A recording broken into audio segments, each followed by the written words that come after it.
Hello, listener. I want you to stop for a second and think about something before I tell you what's happening here in Millhaven tonight. Think about the most isolated you've ever felt in your life, the most cut off from the rest of the world. Maybe a power outage that lasted a few hours. Maybe a road closed by a bad storm.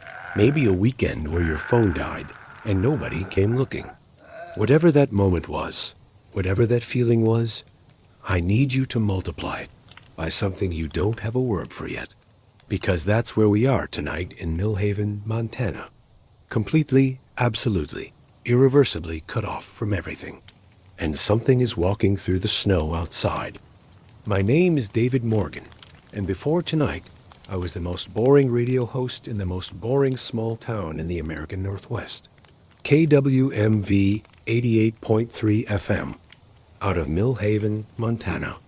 Population 3,214 people, most of whom I know by first name, most of whom I've seen at the diner or the hardware store, or at the high school football games that I've been calling since 2019. I do the morning show. I play country music. I read the weather. And on big winter nights like this one, I stay late at the station because somebody has to be the voice people hear when the blizzard gets bad enough to close the roads. The blizzard got bad enough 3 days ago. As of 6:12 a.m. this morning, when I got a phone call from Kate Briggs, our town's only weather reporter, and the woman who's been sleeping on the cot in the back office because her car is buried under 4 feet of snow. The temperature outside this station is negative 27 degrees Fahrenheit. The wind is coming out of the northwest at 41 miles per hour. There is no visibility beyond approximately 30 feet. All roads into and out of Millhaven have been officially closed since Tuesday evening, which means we've been completely cut off from the outside world for 3 days. No trucks coming in, no cars going out, no way in or out of this town unless you have a snowmobile.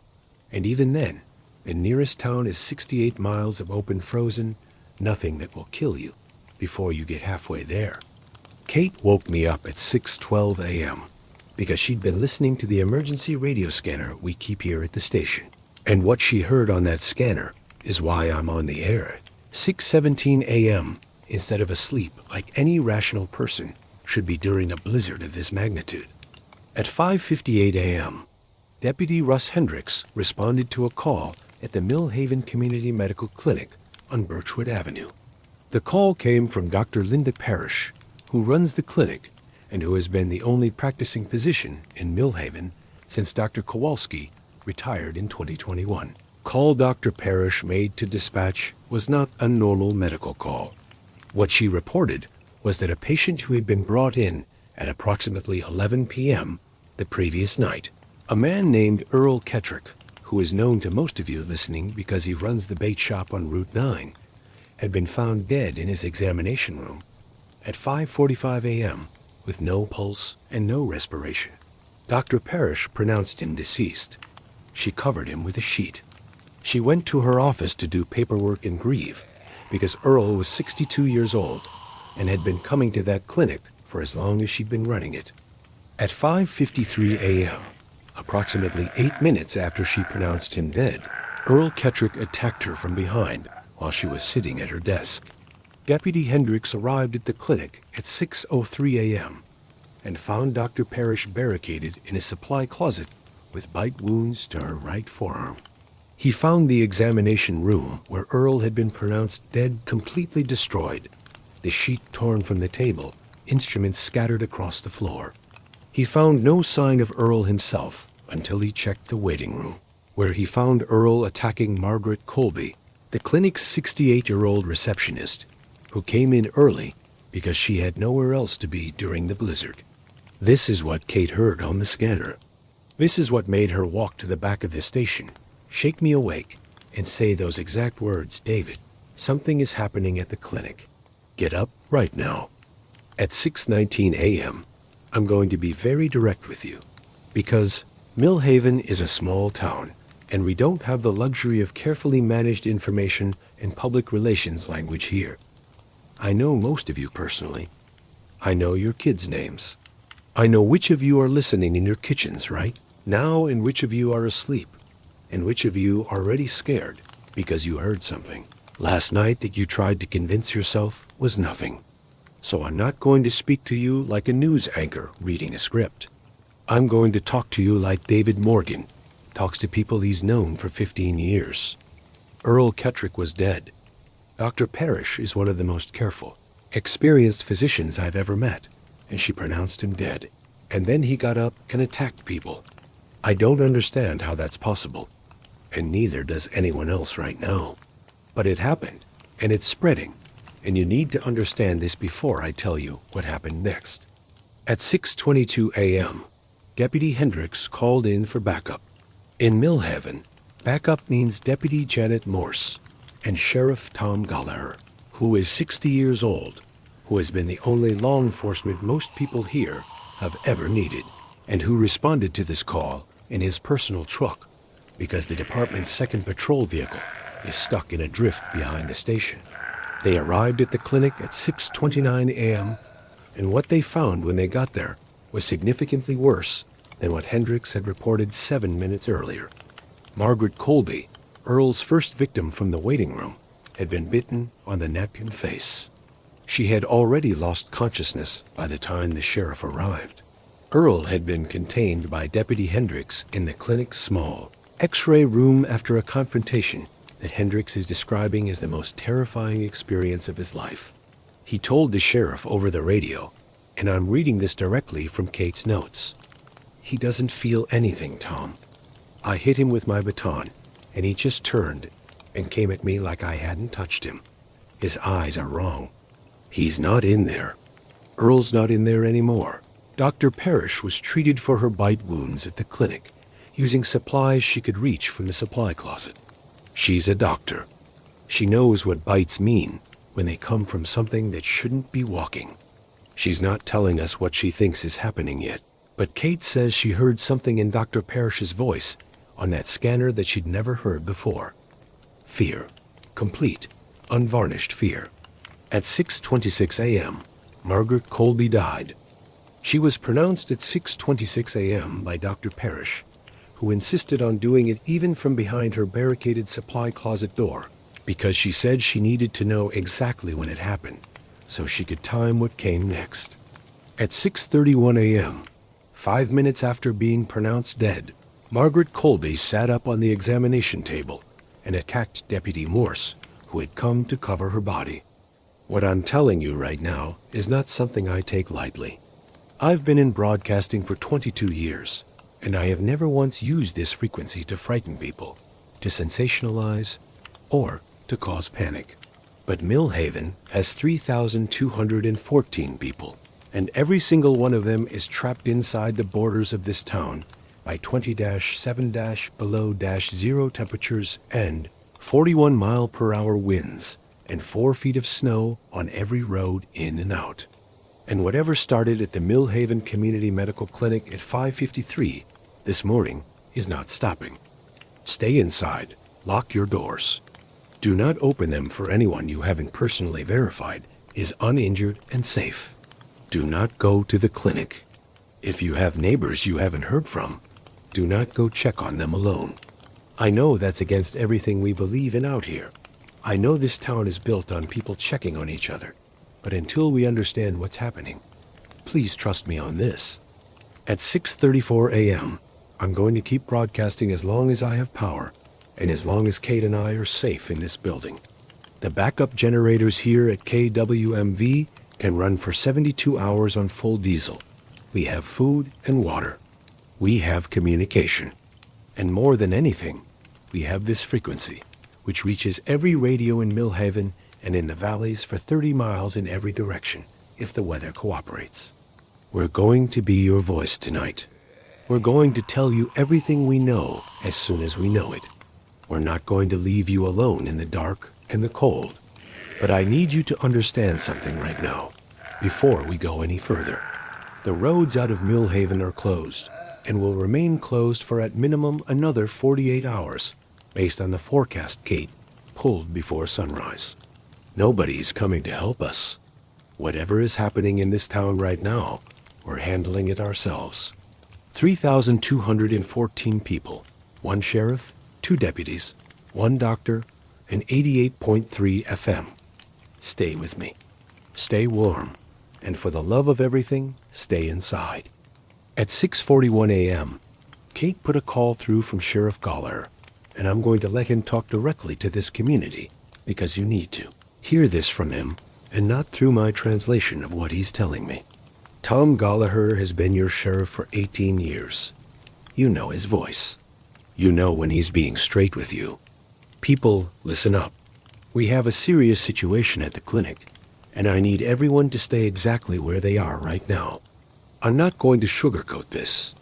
Earl Kettrick and Margaret Colby both died at the clinic tonight, and both of them are showing behavior after death that I don't have an explanation for. My deputy, Janet Morse, has been bitten, and I've got her in my truck right now. She's conscious. She's running a fever that came on fast, and I need Dr. Parrish to talk to me through that supply closet door, because Janet needs medical guidance, and I need it now. David, I need you to keep people away from Birchwood Avenue. I've got Earl and Margaret contained in separate rooms, but I don't know how long those doors are going to hold. I'm asking everyone in Millhaven to treat this like any other emergency. Stay calm, stay home, and trust that we're handling it. Tom signed off at 6:43 a.m., and I trust Tom Gallagher with my life, but I want to be honest with you about what I heard in his voice. I've known Tom since I moved to Millhaven in 2009, and I have never once heard him sound like that. Not when the Henderson fire took 3 houses in 2017. Not when the Brower family's car went into Clearwater Creek in 2021. He sounded like a man who is deeply, profoundly unsure of what he's dealing with. And Tom Gallagher is not a man who gets unsure easily. At 6:47 a.m., we received our first call from a listener who isn't at the clinic. Patricia Vance, who most of you know as Pat, who works the counter at Millhaven Hardware, called in to tell us that her neighbor Gary Dowd knocked on her door at approximately 6:15 a.m. Gary is 63, lives alone in the house across from Pat on Cedar Street, and has lived next to Pat for 12 years. She described him as standing at her porch door in the dark, in the blizzard, without a coat, just standing there in a flannel shirt in negative 27-degree weather, not knocking, not saying anything, just standing. When she opened her inner door to see what was wrong, she said his face was wrong. She didn't elaborate on what wrong meant. She just said she knew immediately that something had happened to Gary and that she should not open that porch door. She locked it and came away from the window and called us. At 6:49 a.m., I asked Pat how long Gary had been standing there by the time she got to the phone, and she said she didn't know. She was too scared to go back and look. I need every single person listening in Millhaven to do something right now. I need you to look at your doors and windows and verify they are locked. Not just closed, locked. In this town, we leave our doors unlocked because there's never been a reason not to. Tonight, there is a reason. I need you to lock every entry point to your home right now, and I need you to call this station if you see anyone outside behaving in a way that doesn't seem right. We are your information network tonight, and every report matters. At 6:53 a.m., we received 4 more calls in the span of about 8 minutes. Mark Sutter on Elk Run Road says his outside security light came on at 6:32 a.m. and the motion sensor showed something moving near his barn, but he can't see anything because of the blizzard. Carol Hines on Main Street says she heard something hit her back door twice and then stop, and when she checked, there were no tracks in the snow outside, but the drift against her door had been disturbed. Jim Pelletier, who runs the gas station, says he drove past the clinic on his way to check on his pumps before he heard our broadcast, and he saw a man standing in the snow out front who he first thought was a customer. But then he realized the man wasn't moving and wasn't wearing a coat. And in this weather, in this cold, that's not possible for a living person who intends to stay living. Jim, if you're still listening, where are you right now? He called back at 6:56 a.m. to say he turned around before getting to the station, and he's back home now with his wife and son. Good. Stay there, Jim. The thing about Millhaven in this kind of cold, and Kate is helping me think through this, because she knows weather in a way I don't, is that negative 27 degrees Fahrenheit doesn't just create discomfort. It creates a clock. A human being without cold weather protection at that temperature in those wind conditions has less than 30 minutes before frostbite begins causing permanent tissue damage. Less than 90 minutes before hypothermia becomes life-threatening. And yet we're getting reports of people, if we can still call them that, standing outside in flannel shirts, walking through the snow without any reaction to cold that should be incapacitating them instantly. At 7:01 a.m., Kate pulled up everything she could find on her laptop before the connection got too degraded by the storm. The internet in Millhaven runs on a relay tower that takes a lot of abuse in a blizzard, and she says we're down to about 30% speed. But she found something in a medical journal that she wants me to share with you, not because it explains everything, but because it explains something. Prion diseases, which are a class of neurological conditions caused by misfolded proteins, can cause dramatic changes in behavior, loss of pain response, and progressive neurological collapse. The most well-known is mad cow disease in cattle. In humans, there are several variants including Creutzfeldt-Jakob disease. What makes prion diseases unusual is that the misfolded proteins are extraordinarily resistant to degradation by normal means. Cold doesn't stop them. Most chemicals don't stop them. I'm not a doctor. Kate isn't a doctor. I don't know if what's happening in Millhaven tonight has anything to do with prions. But I know that whatever affected Earl Kettrick didn't stop when Earl's heart did. And that terrifies me in a way I'm not going to pretend otherwise about. At 7:07 a.m., Deputy Morse's condition has worsened significantly. Sheriff Gallagher called in at 7:04 a.m. to report that Janet is running a temperature of 104.2 degrees that appeared within 20 minutes of being bitten. She's become confused and is having trouble responding to questions about her own name. The sheriff has moved her to the back seat of his truck and is parked in the clinic lot. He doesn't want to take her anywhere until he knows where it's safe to take her. Dr. Parrish is still in the supply closet. She's still giving Tom guidance over the phone. At 7:06 a.m., she told Tom something that I have to tell you now, because you need to understand the timeline we're working with. Based on what she observed with Earl and Margaret, a person who has been bitten transitions through 3 phases. First, rapid onset fever and behavioral confusion, beginning within approximately 10 minutes of exposure. Second, complete loss of higher cognitive function, occurring somewhere between 20 and 40 minutes after the bite, depending on the severity of the wound and the overall health of the individual. Third, clinical death followed by reanimation, which in both cases she observed happened within 5 to 8 minutes of cardiac arrest. From bite to whatever they become, somewhere between 30 and 50 minutes. Deputy Morse was bitten at approximately 6:31 a.m. It's now 7:09 a.m. That is 38 minutes. I need Sheriff Gallagher to hear me right now if he's listening. Tom, you need to make a decision about Janet in the next few minutes. I'm sorry. I'm so sorry. But based on the timeline Dr. Parrish gave you, I need you to make that decision. The radio was silent for 3 minutes. At 7:12 a.m., Tom came back on and said 3 words. I know, David. Then silence again. At 7:14 a.m., one of those containers we keep at the back of the station, the one stacked by the emergency exit, just moved. Kate and I are the only 2 people in this building. I saw it move and Kate saw it move, and we're looking at each other right now, and neither of us is going to the back to check. We pushed the desk against that door 2 minutes ago, and we're staying up front by the broadcast equipment and the main entrance, which is locked and barricaded with a couch from the waiting area. I'm telling you this because I said I would tell you everything, because you deserve honesty tonight. Because in 3,214 people worth of trust, the least I can do is not pretend we're fine when a container just moved on its own in the back of a building where only 2 living people should be present. Stay on this frequency. We're still here. We're still broadcasting. But whatever just moved in the back of this station, it moved again 30 seconds ago. And this time, it sounded like something trying a door handle.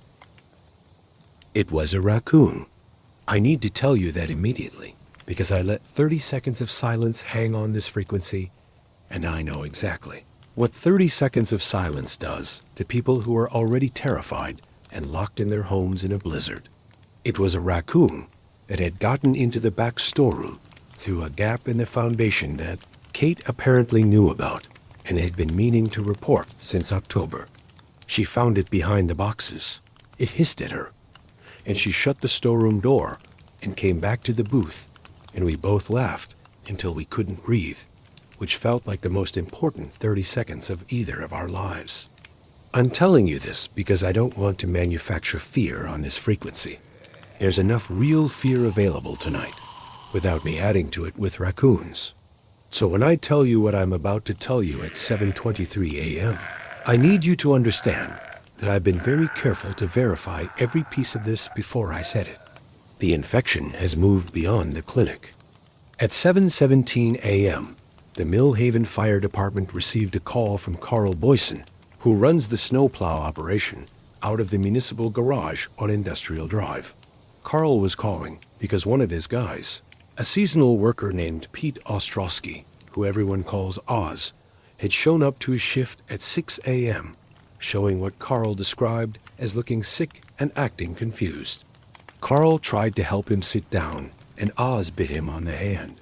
Carl is currently in the garage office with the door locked and a shop rag wrapped around his hand, and he says Oz is outside, somewhere in the garage, trying to get in.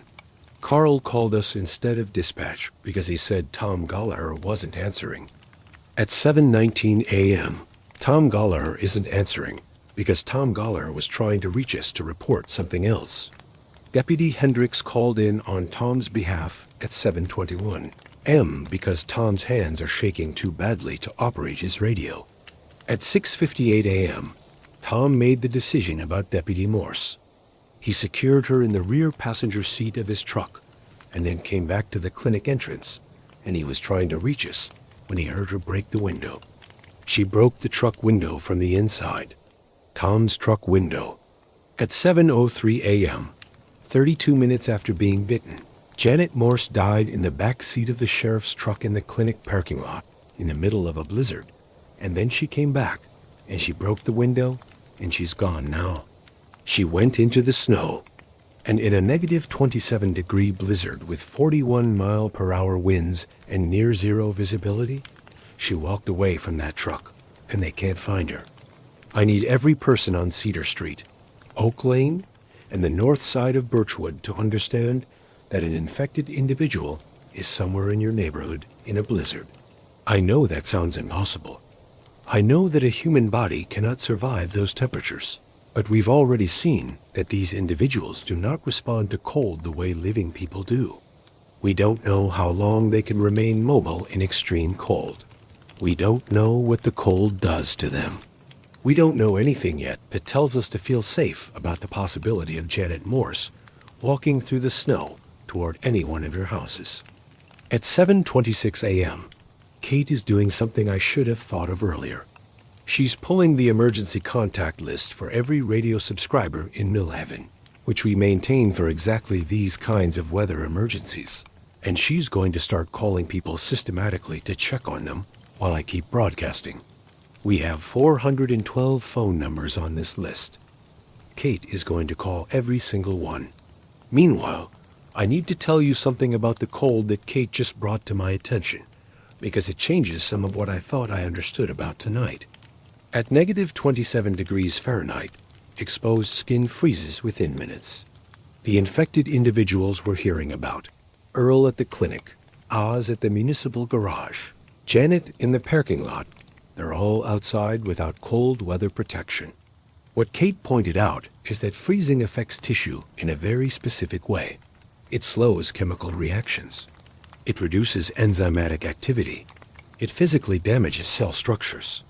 If the infection is transmitted through some kind of prion pathogen that depends on biological processes to propagate, extreme cold might not stop it, but it might slow it considerably. An infected person outside in this blizzard is being exposed to conditions that should, theoretically, freeze their body just like it would freeze anyone else's. The question is whether that freezing happens fast enough to stop them from moving, and whether a frozen or partially frozen infected person is less dangerous than a fully mobile one. The answer might be yes. But Kate reminded me of something I hadn't considered, and I need you to think about this too. When it warms up, and eventually it will warm up, whatever was frozen thaws. This storm is forecast to break sometime Thursday. Right now, it's Wednesday morning. We have 36 hours of this cold before the temperature starts climbing back toward survivable. And any infected individual that freezes in place during this blizzard is going to be standing right where they froze when that warmth comes back. But we're not thinking about Thursday right now. Right now, we're thinking about keeping Millhaven alive through today.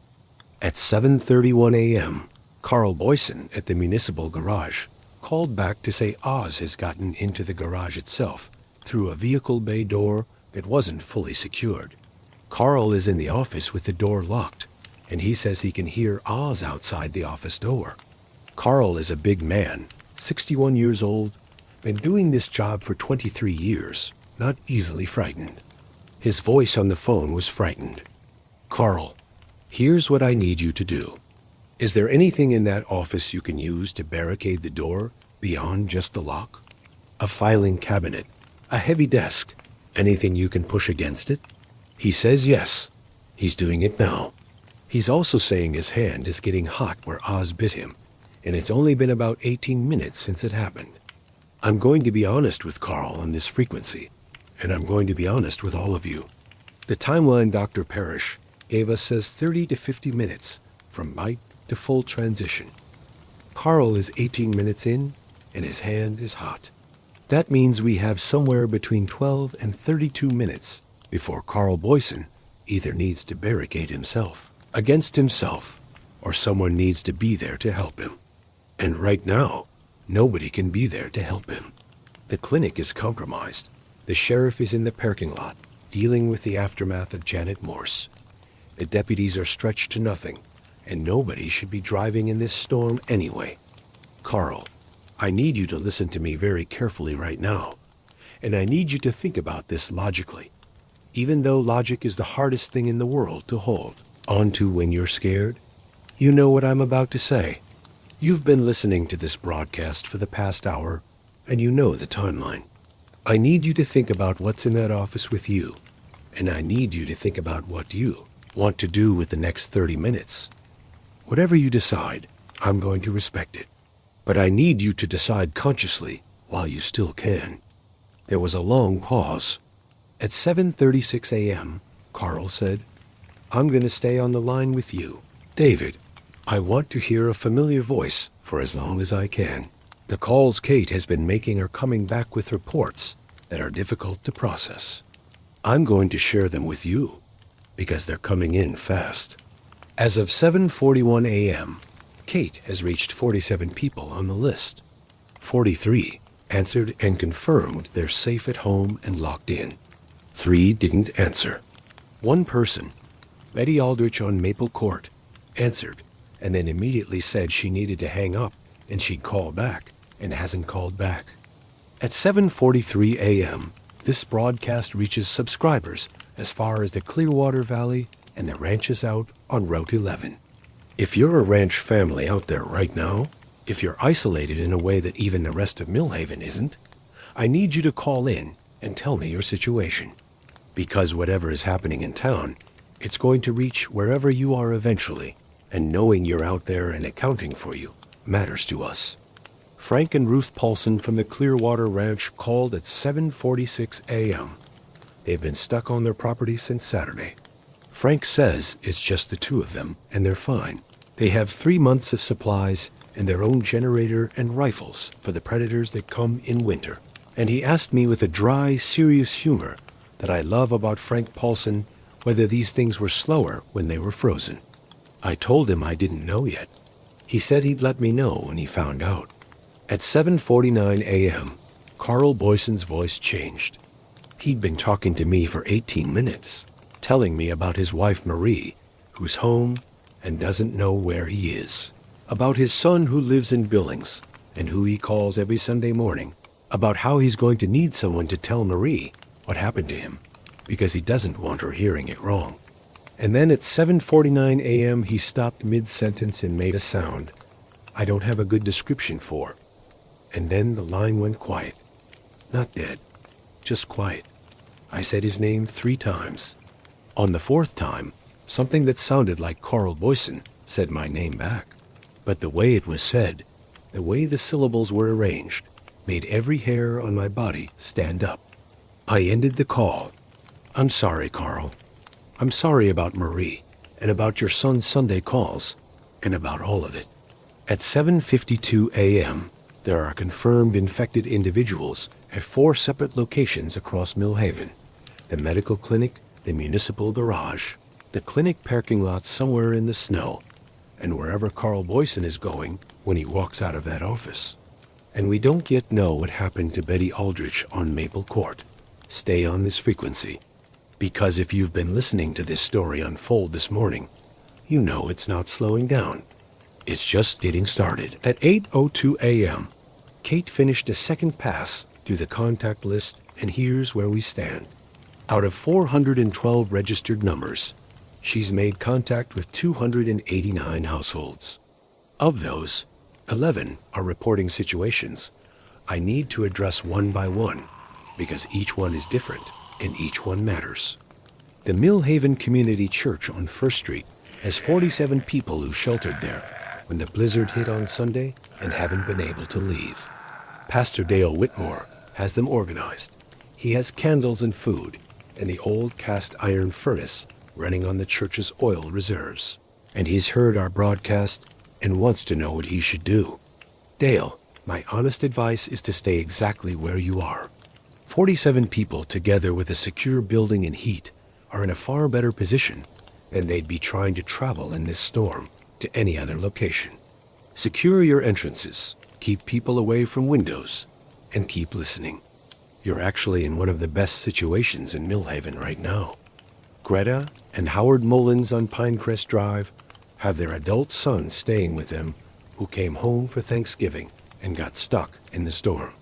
Their son David, no relation, went outside at 6 a.m. to shovel the front walk and hasn't come back. They've been calling his name from the porch and getting no response, and they can see tracks in the snow that go to the end of the driveway and then disappear into the whiteout. Greta and Howard, I need you to come away from those windows and doors. I need you to lock the door and not open it for anything outside right now.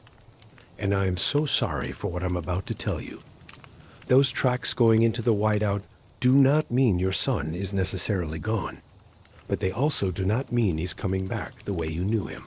Please do not open that door. Please. Pete and Anna Varga on Clearwater Loop are fine and have enough firewood and food for 2 weeks. Pete says he's listening on a battery radio, and he has a 12-gauge shotgun and 300 shells, and he wants to know where to aim. Pete, the sheriff has told us that shots to the head are the only thing that reliably stops these individuals. I don't know how I feel about giving firearms guidance on a radio broadcast, but right now I think that information might save your life, so I'm giving it to you. At 8:09 a.m., Dr. Parrish finally came out of the supply closet. She called us from her office phone, which means she made it from the closet to her office without encountering Earl or Margaret, which means those two are still in the rooms where Deputy Hendricks contained them earlier. She sounds exhausted and terrified and extraordinarily controlled, which is what 20 years of emergency medicine does to a person. And she has information that changes how we need to think about tonight. She says she's been examining the bite on her own arm. She cleaned the wound immediately and thoroughly, irrigated it with everything she had available, applied maximum concentration antiseptic, and so far, 2.5 hours after being bitten, she has only a mild fever and no cognitive changes. She doesn't know if this means she's immune, or if her aggressive wound care slowed the progression, or if the bite she received was somehow less infectious than the ones that took Earl and Margaret from the beginning.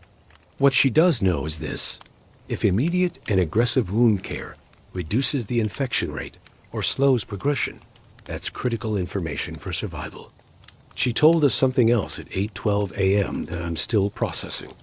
She went back to Earl's original condition, what brought him in the previous night.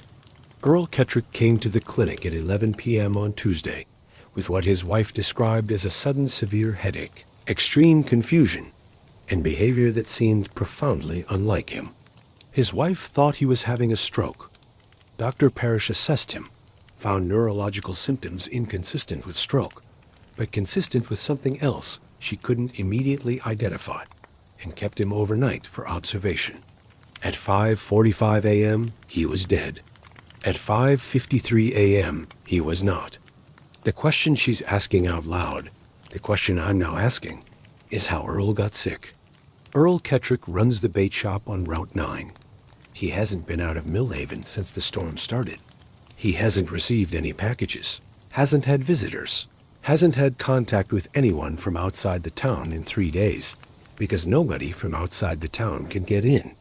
Whatever infected Earl came from within Millhaven itself, or it was already here before the storm started, and Earl simply showed symptoms first. At 8:16 a.m., this changes something important about how we think about our own safety. If the source of infection isn't coming from outside, if it didn't walk in through the storm, then containing ourselves against the blizzard doesn't protect us from the origin. It protects us from the infected, which is still critically important.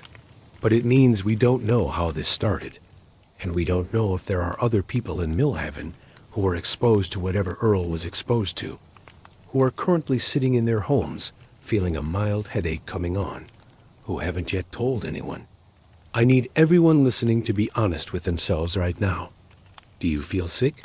Do you have a headache or confusion that started in the last 24 hours? If you do, I am not telling you that you're infected. I am telling you to call this station immediately and tell us, because we need to know, and Dr. Parrish needs to know, and whatever chance you have at the kind of aggressive wound-free care she's been doing on herself, you deserve to know that's an option. 2 people called in at 8:19 a.m.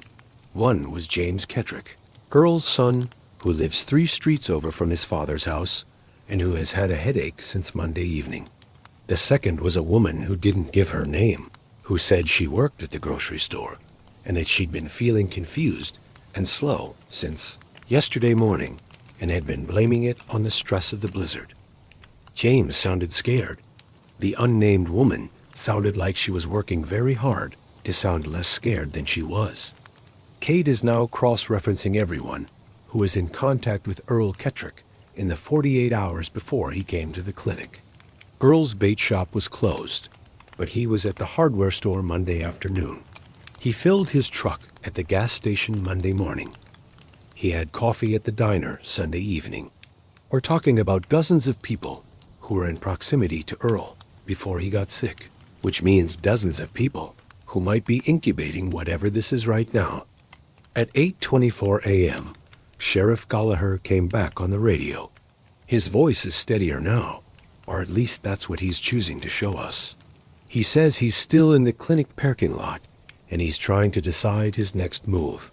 He has Deputy Hendricks with him, which means Hendricks was able to exit the clinic safely, and they have 1 patrol vehicle between them, 1 shotgun, 2 pistols, and approximately 300 rounds combined. He's asking me to be honest with him about what I know and what I think. Tom, here's what I know. I know we have confirmed infected individuals at 4 locations. I know the infection spreads through bites in under an hour.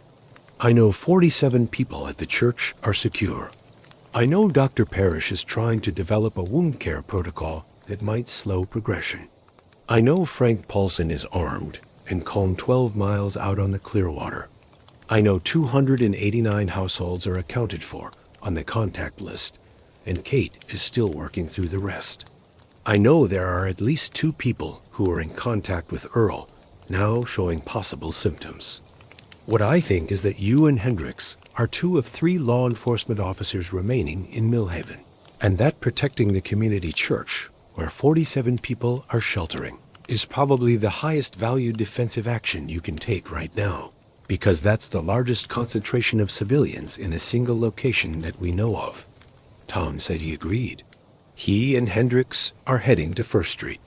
At 8:29 a.m., Kate has now reached 340 households. Of the gap between that and our full list, 21 are confirmed not answering. Some of those are people who might simply be asleep or have their ringer off or whose radio isn't on. But some of them are not. We know some of them are not. The Millhaven situation as of 8:31 a.m. is this.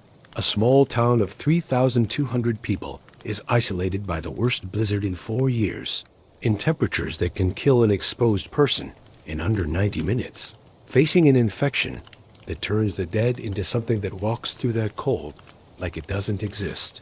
We have 1 doctor working on wound care protocols from an office she's afraid to leave. We have 2 armed officers moving to protect the largest group of survivors. We have a radio station with a raccoon in the back and a generator that will last 68 more hours. And we have this frequency, which right now might be the most important thing in Millhaven. Not because I have all the answers, but because, as long as you can hear my voice, you know, you're not alone in this. I need everyone listening to do something for us. Look out your window, just for 5 seconds, and tell me what you see. Call in on the tip line. It's the number on the bottom of your radio dial sticker. And just tell me your street and what you can see outside. We're building a picture of this town in real time, and every piece of information helps. The calls are coming in. The calls kept coming for 20 minutes, and what they painted was a portrait of Millhaven. I'm going to describe to you as carefully as I can, because the details matter, and because I want you to see this town the way I love it, before I tell you what's happening to it. Janet Kowalski on Birch Lane says she can see her neighbor's Christmas lights still on and the snow piled against the fences clean and undisturbed, and it looks almost peaceful in a way that makes her want to cry. She says she made coffee, and she's sitting with her cat, and she's listening to us, and she feels okay.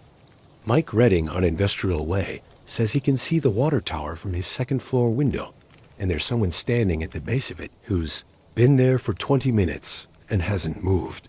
He can't tell if it's a person or a post covered in snow. He's watching it. He'll call back. The Thurston family on Route 9, 3 miles east of town, says they can see tracks in the snow coming from the direction of Earl Kettrick's bait shop, which is half a mile from their property. Multiple tracks. They're watching them from inside.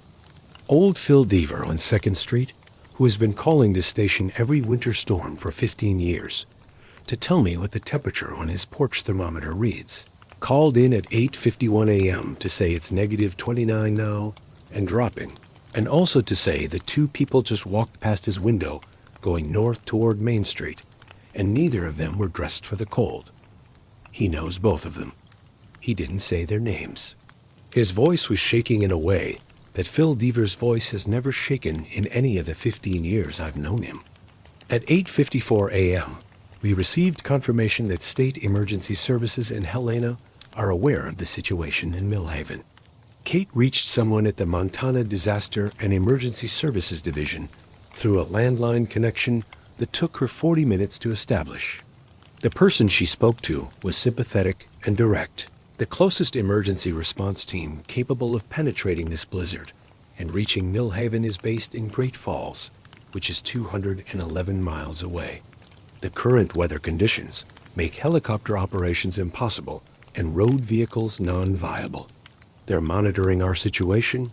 They're preparing to mobilize as soon as conditions improve. And they estimate a weather window possibly opening sometime late Thursday. Late Thursday. That is approximately 41 hours from right now. Kate thanked them and ended the call and sat quietly for a moment before coming back to the board. I asked her what she was thinking. She said she was thinking that 41 hours is a long time and a short time simultaneously. And I said that was exactly right. If you're listening to this broadcast and you're outside of Millhaven, if you're in Helena or Billings or Great Falls or anywhere that isn't buried in this blizzard, here's what I need from you. I need you to call every emergency resource you have access to and tell them that KWMV 88.3 FM in Millhaven, Montana needs emergency response resources deployed as fast as weather allows, that we have an outbreak situation of unknown origin, and that the town is completely isolated. Tell them it's getting worse. Tell them we're holding on. Tell them we'll still be broadcasting when they get here. At 9:01 a.m., Kate finished the contact list. Here is the final accounting. Out of 412 registered households, 377 made contact and confirmed their status as safe and sheltered. 24 did not answer. 11 reported situations of concern that we're monitoring. 19 households are unknown because their listed numbers are out of service or disconnected, which in a town this size at this time of year means probably vacation homes or people who moved without updating their registration. 24 not answering. I'm going to be honest. Some of those are fine. Some of them are sleeping or have their ringer off or are in the basement or simply didn't pick up because they don't recognize the number. But some of them are not answering because they can't. The Thurston family called back at 9:04 a.m. The tracks from Earl's bait shop direction have reached the edge of their property. There are 3 sets of tracks. The Thurstons have 2 adults and a 14-year-old daughter in that house. They have a farmhouse built in 1947 with solid doors and original hardware locks that Frank Thurston describes as built like they were designed to keep things out. They also have a hunting rifle with 40 rounds and a shotgun with 60 shells. Frank asked me whether they should try to make it to town, and I asked him how far they are from anyone else. 3 miles of open road in negative 29-degree blowing snow with 3 sets of infected, possibly between them and town. I told Frank to stay home, secure every entrance, and keep the family upstairs away from ground floor windows. He asked about his cattle in the barn. I didn't have an answer that would make him feel better about his cattle. At 9:08 a.m., the situation has expanded geographically. What started at the clinic has moved in at least 4 directions and is no longer just a town problem. It's a rural property problem. The infected are walking through the blizzard.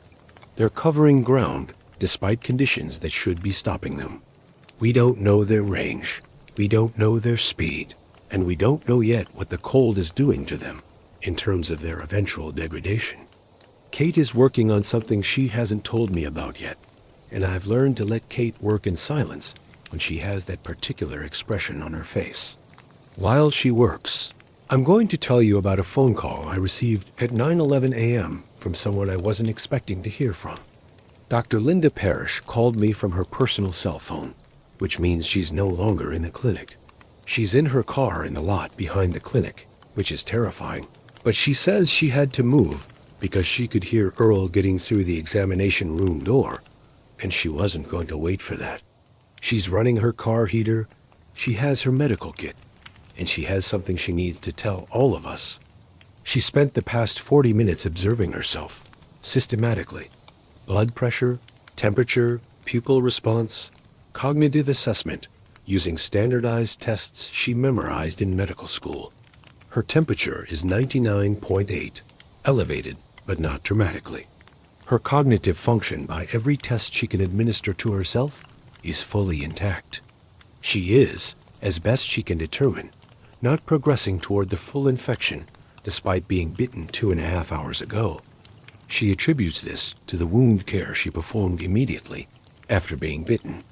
She cleaned the wound with a 7% povidone iodine solution to a depth that she says was, in her words, deeply unpleasant, within approximately 3 minutes of the bite occurring. She believes the immediate aggressive decontamination disrupted whatever infectious agent was introduced through Earl's saliva before it could establish sufficient foothold to propagate. She is not calling this a cure. She's calling it a possible mitigation. And she's telling us this because the difference between what happened to Deputy Morse and Carl Boyson, both of whom were bitten and had no access to immediate wound care, and what may be happening to her, suggests that the window between bite and irreversible progression might be explorable. If you have been bitten, if you're listening to this right now, and you are bitten, and you haven't told anyone because you're scared of what will happen, I need you to hear what Dr. Parrish just said. The window is small, and the treatment is rough, and there are no guarantees. But there might be a window. Call this station. Let us help you find supplies. Let Dr. Parrish guide you through what she did. It might not work, but it might. At 9:16 a.m., Kate finished what she was working on. She's been calculating, based on known infected locations and the tracks reported by multiple callers, the likely movement patterns of the infected across Millhaven over the past 3 hours. The picture she's assembled is alarming, but not hopeless. And the reason it isn't hopeless is the cold. Infected individuals are covering ground, but not quickly. The tracks being reported are being described as shuffling, dragging, uncoordinated. The infected are moving because the infection drives them towards stimuli, sound, heat, light, the things that living people produce. But they're moving through conditions that are affecting their tissue regardless of their inability to feel it.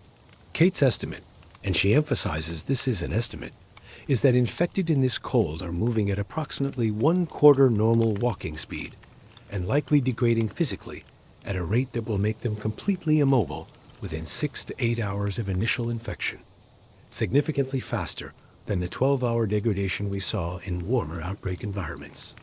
6 to 8 hours in the cold versus 12 in moderate temperatures. That means an infected individual who reanimated at 6 a.m. is likely to be immobile by noon.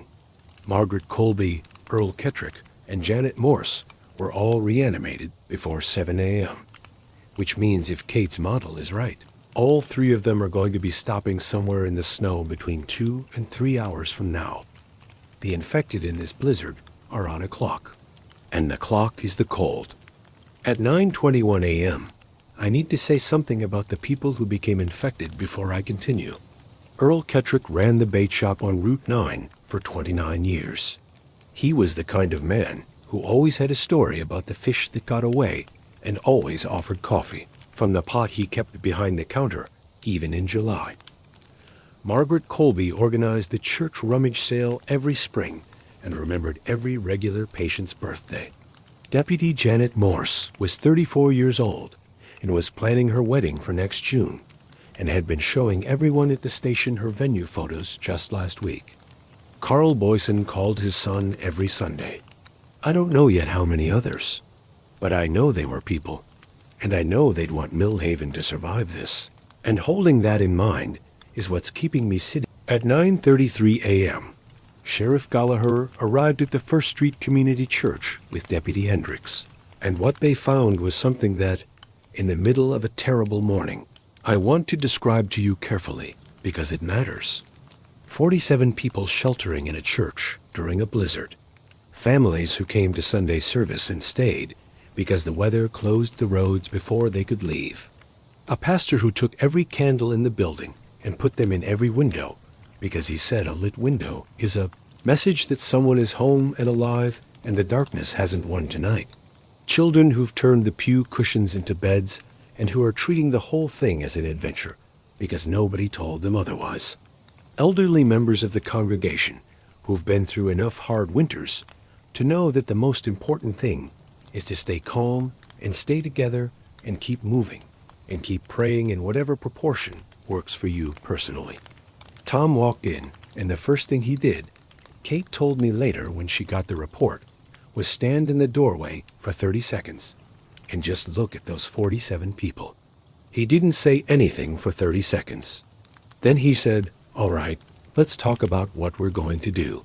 And Pastor Whitmore handed him a cup of coffee that was inexplicably hot and good. and they sat down and made a plan. The plan they made is as follows, and I'm broadcasting this so everyone in Millhaven can hear it and calibrate their own situation against it. The church has 3 entrances, main front doors, a side door used for choir access, and a rear door leading to the parking lot. Tom and Hendricks are securing all 3 with wooden beams from the church's storage room that were apparently there for a renovation that never happened. The windows on the ground floor are original single-pane glass from 1962 that a man with intent could break through. So Pastor Whitmore has enlisted the 6 largest adults in the congregation to serve as interior sentinels, keeping watch at windows on 4-hour rotations. They've inventoried supplies. The church has enough food in its community kitchen for 47 people for approximately 4 days at reduced rationing.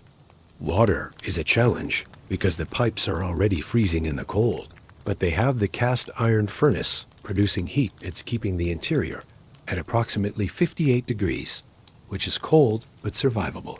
They have 5 cell phones with remaining charge. They have the radio. At 9:38 a.m., Tom got back on the air with me and said something I want to share with you directly. He said, "David, I've been sheriff of Millhaven for 18 years, and I've never once been afraid this town wasn't going to make it through something. Fires, floods, hard winters, hard people, hard times. This town has always made it. And I'm going to tell you right now, I'm still not afraid this town isn't going to make it. I'm afraid of specifics. I'm afraid for specific people and specific situations. But I am not afraid this town is going to lose. You hear me?" "I hear you, Tom. Every person listening hears you." At 9:42 a.m., the infected and the cold are starting to stop. The first confirmation came from old Phil Deaver, who has been watching the 2 individuals he saw pass his window earlier this morning. He says they've been moving progressively slower for the past 20 minutes, and that as of 9:39 a.m., one of them has stopped completely approximately 40 feet from his neighbor's front walk. Just stopped, standing in the snow with the blizzard moving around it, not moving forward anymore. Phil, with the matter-of-fact tone of a man who has seen Montana winters for 71 years, said it looked like it had frozen, like it was just another feature of the winter landscape now. Kate's model is holding. The cold is stopping them. At 9:46 a.m., a call came in from Mike Redding, who'd been watching the water tower. He says the figure at the base of the tower is definitely a person, and definitely not moving anymore, and has been in that position for approximately 30 minutes, accumulating snow on its shoulders and head like a fence post. He says looking at it makes him feel something he can't describe, grief and relief simultaneously, and I told him that made complete sense, and that both of those feelings were appropriate. James Kettrick, Earl's son who called in earlier with the headache, called back at 9:49 a.m. His headache is gone. He feels, in his own words, absolutely normal. He's been monitoring himself obsessively for the past hour and a half, and he has no fever, no confusion, nothing beyond the headache that woke him up this morning and has since faded. Kate got him in touch with Dr. Parrish, who walked him through a cognitive assessment over the phone and found nothing concerning. Whatever James Kettrick was exposed to, he appears to have not developed the full infection. He asked if he should come in to be checked. Dr. Parrish said absolutely not. Stay home, and called him a good man for being honest about his symptoms. The unnamed woman from the grocery store who called in earlier called back at 9:53 a.m. She says she wants to give her name now. It's Amy Dorr, and she works the morning shift at Millhaven Grocery, and she says she feels confused and slow still, but not dramatically. Worse than when she called the first time. Dr. Parrish talked to Amy through me, walking her through a series of questions and tests, and her tentative assessment is that Amy's exposure, whatever it was low level, and her progression, if any, is slow. She told Amy to call back every 30 minutes and to tell her immediately if anything changed. At 9:57 a.m., we have something to celebrate. Not a victory, not yet, but something that matters. We're learning. In the past 4 hours, Millhaven has gone from complete confusion about what it's facing to a functioning response. We have a secure shelter for 47 people. We have law enforcement on site at that shelter. We have a doctor working on mitigation protocols. We have a thermal model of infected movement that's proving accurate. We have the cold working for us in ways we didn't expect. And we have this frequency, which has now received over 200 calls from people sharing information that's helping us build a picture of our town that's clearer every hour. The Thurston family called at 10:01 a.m. The 3 sets of tracks from Earl's bait shop direction have stopped. They can see 2 of the 3 infected from their second-floor window, both motionless in the snow approximately 200 yards from the property line, already half buried in the accumulating drift. The 3rd set of tracks ends at the edge of their visibility range, and they can't see that one from where they're positioned. Frank Thurston's voice, which was controlled and steady when he called in the first time, now has something different in it. Not quite relief, because you can't be quite relieved when you're looking at what used to be your neighbors frozen in your fields. But something like, "We're still here." At 10:06 a.m., Kate made contact with a veterinarian. This sounds random until I explain it. Dr. Marcus Webb, who runs a large animal veterinary practice 8 miles north of Millhaven, and who has been snowbound since Sunday, called us after hearing our broadcast. He has a vehicle equipped for backcountry winter travel that might, he emphasizes might, be able to make it into town in these conditions. He has veterinary medications and equipment. And he has something that Kate specifically asked him about when she called him back. He has experience with prion diseases in livestock. Marcus, as he asked me to call him, confirmed something Dr. Parrish had been theorizing. Prion propagation requires functional cellular machinery to spread. Extreme cold doesn't destroy prions, but it does dramatically reduce cellular activity. The freezing of infected tissue in these temperatures is likely stopping the prion replication process, which is why the infected are degrading faster than we'd see in warmer conditions. The frozen infected outside are not, in his assessment, a threat while frozen, but they are also not gone. When the weather breaks and temperatures rise, frozen tissue will thaw, and we may see resumed activity in infected who weren't completely physically destroyed by the cold. Thursday. When the warmth comes back on Thursday, we need to have dealt with the frozen infected before that happens. At 10:11 a.m., the subscription drive that I've been meaning to do for 3 weeks suddenly feels like the least important thing in the world, and also somehow exactly the right time to do it. So here it is. If this broadcast has reached you tonight, if the voice coming through your radio is the thing keeping you connected to something larger than the 4 walls around you, then when this is over, when Millhaven is still standing and the roads are clear and you can move through this town again like a human being, I hope you'll think about supporting this station. Not because we need the money, though we do, but because tonight proved something. A local radio station is not background noise. It's the difference between 47 people in a church feeling like they're alone in the dark and knowing that someone out there is watching and talking and keeping count. Support the thing that supports you. That's all I'll say about that, because Carl Boyson and Janet Morse and the rest deserve more than a commercial break. At 10:14 a.m., the situation in Millhaven stands like this. We have 3 confirmed infected currently motionless due to cold. The 2 near Phil Devers Street and the 1 at the water tower. We have potentially 3 more in the Thurston property area, 2 visible and motionless, 1 unaccounted for. The clinic is still compromised. The municipal garage is still compromised. And we have unconfirmed situations at 24 households that Kate hasn't been able to reach.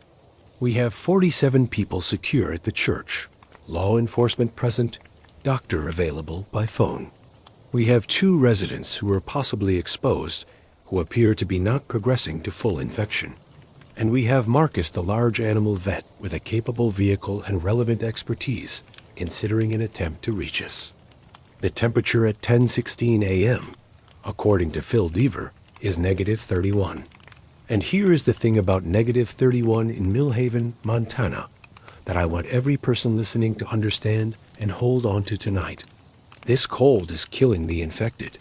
It's also protecting everyone who is alive and warm and locked in their homes. The blizzard that isolated this town is the same blizzard that's stopping whatever came out of the dark to hunt it. Every hour the temperature holds, more infected stop. Every hour we stay warm and locked in, we're safer than we were before. The blizzard is our ally tonight. The cold is our weapon. We just have to stay warm long enough to use it. At 10:27 a.m., Dr. Marcus Webb arrived at KWMV 88.3 FM in a modified ranch truck with an enclosed bed that he uses for backcountry large animal calls.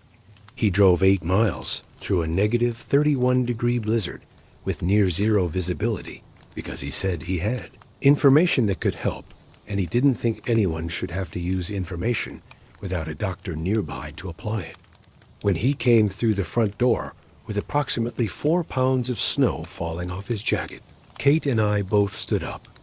And I'm not going to pretend I wasn't relieved to see another person in this room. We've been alone in this station since 1 a.m. and broadcasting to a town under siege since shortly before 6, and the sound of another human being stomping snow off their boots in our waiting room was one of the best sounds I've ever heard. Marcus is 53, quiet in a way that feels like competence rather than withdrawal, with hands that are clearly used to working in bad conditions. He sat down and drank the coffee Kate made him and told us what he knew. He's seen 2 prion outbreaks on livestock over his career, neither of them anywhere close to what we're seeing here in terms of speed or severity, but the underlying biology gives him framework. The infected we're seeing are, at a cellular level, running a catastrophic cascade failure. The prion is misfolding proteins throughout the neurological system, but it's doing something else too, something he's never seen documented. It's somehow preserving motor function and aggressive drive while destroying everything else. Pain suppression, cognitive function, social recognition, self-preservation, all gone. What remains is movement and hunger and the drive toward stimulus.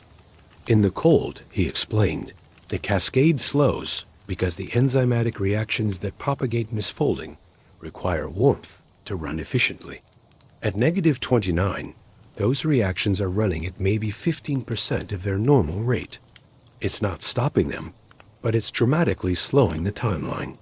An infected person who might remain mobile for 6 to 12 hours at room temperature is being reduced to 1 or 2 hours of functional mobility before the cold physically stops their tissue. But, and he emphasized this very carefully at 10:32 a.m., frozen prions are intact prions. The misfolded proteins don't degrade in the cold. They wait. They are extraordinarily patient in the way that things which aren't alive can afford to be patient. When the temperature rises and the tissue thaws, the cascade resumes from wherever it stopped. An infected person frozen at -31 at the 2-hour mark of their infection will, upon thawing, resume from that point. The damage may have progressed slightly during the freeze, due to cellular destruction from ice crystal formation, but they will reanimate. We have until Thursday morning, when the weather breaks, to deal with every infected individual currently frozen in Millhaven. At 10:36 a.m., I broadcast this information to the whole town. I didn't soften it. I didn't frame it carefully. I said, the frozen infected are not gone. They are paused, and we have approximately 38 hours to find every single one of them and make sure they cannot reanimate when the weather changes. That is the task in front of Millhaven right now. That is the difference between surviving this week and having this entire thing start over on Thursday morning. The calls that came in after that broadcast were the most remarkable 20 minutes of radio I have ever experienced in my career. Frank Paulson called from Clearwater Ranch and said he and Ruth had already been discussing this, and that between them, their neighbor Jim Beaker, and 2 other ranch families in the valley, they had sufficient firepower and snowmobile access to clear the frozen infected from the rural Route 9 corridor. He asked me to coordinate his team with Sheriff Gallagher, so they weren't working at cross purposes. He called it a cleanup operation in a tone that told me he'd been through hard things before and knew how to frame them to make them survivable. A man I'd never spoken to before, who introduced himself as Dario Castillo and said he'd been listening from his apartment above the laundromat on Main Street, said he was a former combat veteran, that he had a weapon, that he had cold weather gear, and that he was not, in his words, the kind of person who sits upstairs while other people handle things. He wanted to be coordinated into whatever ground operation was being organized. Pastor Dale Whitmore called from the church at 10:41 a.m. to say that among the 47 people sheltering, there were 11 adults who had indicated willingness to participate in a clearing operation if guided by law enforcement. He said this was not his decision to make for them, but he wanted the sheriff to know the resource existed. At 10:43 a.m., Tom Gallagher came on the radio, and I heard something in his voice that I hadn't heard since this all started. Clarity. The kind of clarity that comes when a capable person stops reacting to chaos and starts making decisions through it. He organized it like this. Dario Castillo and 3 volunteers from the church would work with Deputy Hendricks to clear the town proper, starting from the most recently frozen infected and working outward.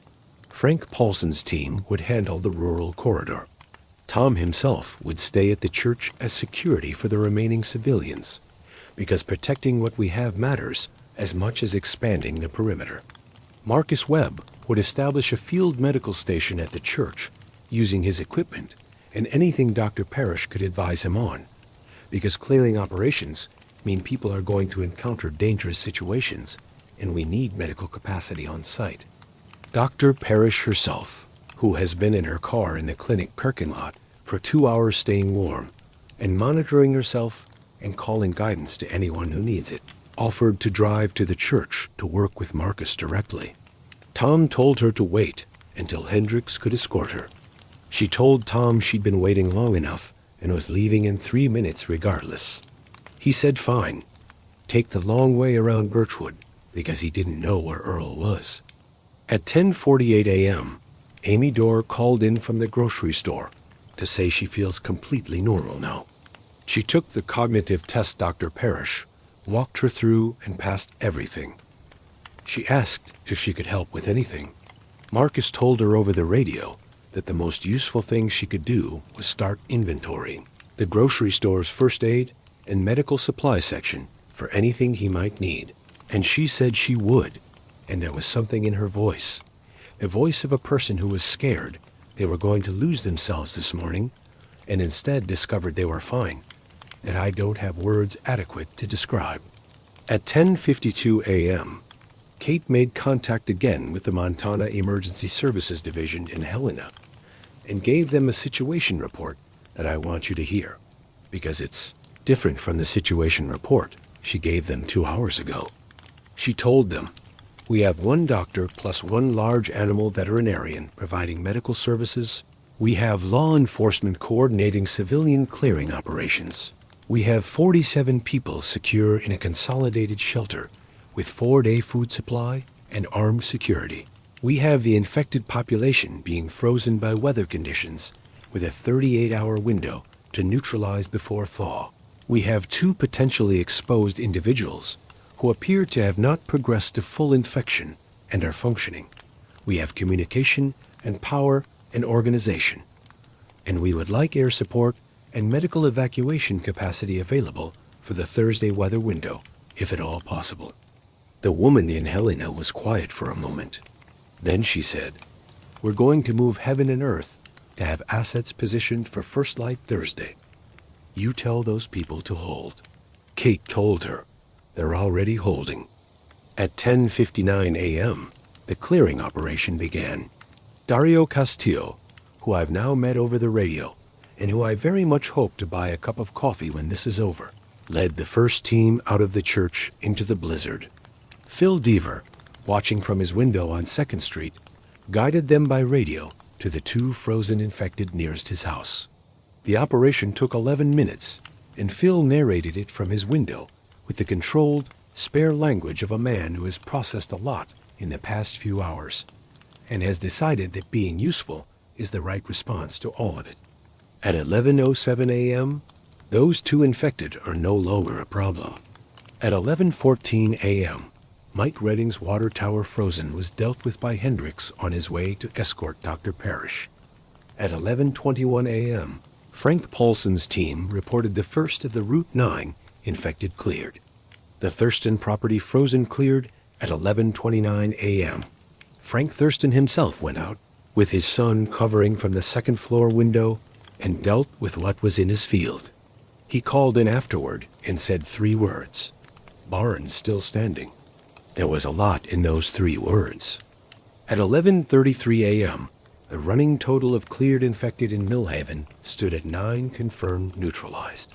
We believe the total infected population was somewhere between 12 and 18 individuals, based on all reported encounters, which means we're between 50 and 75% complete with the clearing.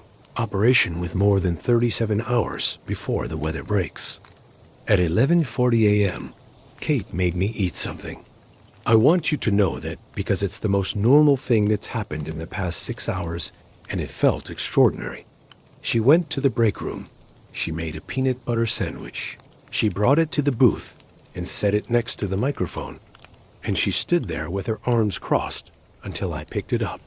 The peanut butter was the grocery store brand that Millhaven Grocery stocks, which I have had approximately 400 times in the 15 years I've lived here. And it tasted like the most specific thing I've ever tasted. It tasted like here, like home, like this is still the place I know. At 11:46 a.m., I want to tell you about something Dr. Parrish and Marcus are doing together at the church. They've set up what they're calling an observation area for anyone who believes they might have been exposed but hasn't shown symptoms. 5 people have presented themselves voluntarily.